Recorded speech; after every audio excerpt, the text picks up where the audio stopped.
association s'appelle Graines d'Avenir et c'est une association qui a pour but de venir en aide aux enfants tibétains en exil.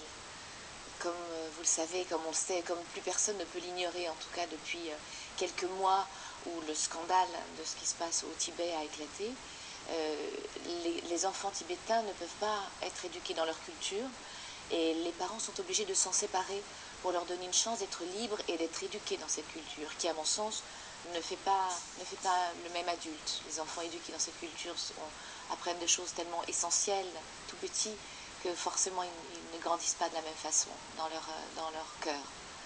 Et on les aide beaucoup au Sikkim, au Tibet c'est difficile, mais on arrive à agir surtout sur les campagnes de vaccination.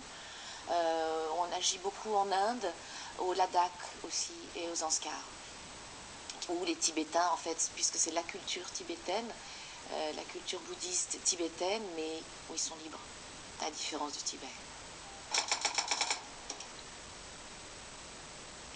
Est-ce que j'aime recevoir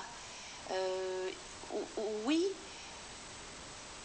et non, dans le sens où je suis assez solitaire, donc c'est vrai que j'ai vraiment besoin de grandes plages de solitude et il faut que ce soit le moment. Voilà. Si les gens débarquent comme ça à l'improviste, non, j'aime bien me préparer à ce moment.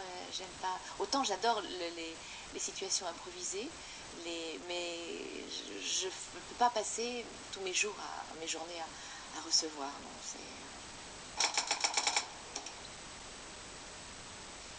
oui, j'allume toujours des bougies, des lampes, des veilleuses.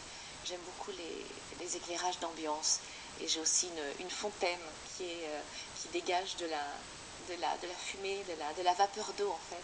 Et que j'adore regarder la nuit en éclairant, en éteignant tout. Je regarde cette fontaine et je trouve ça magique.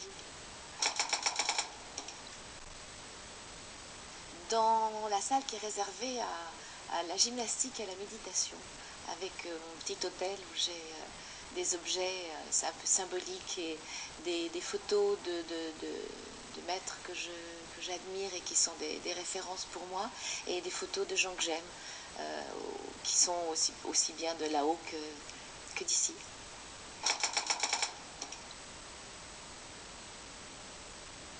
Oui, mais moi je suis très très branchée de tout ça.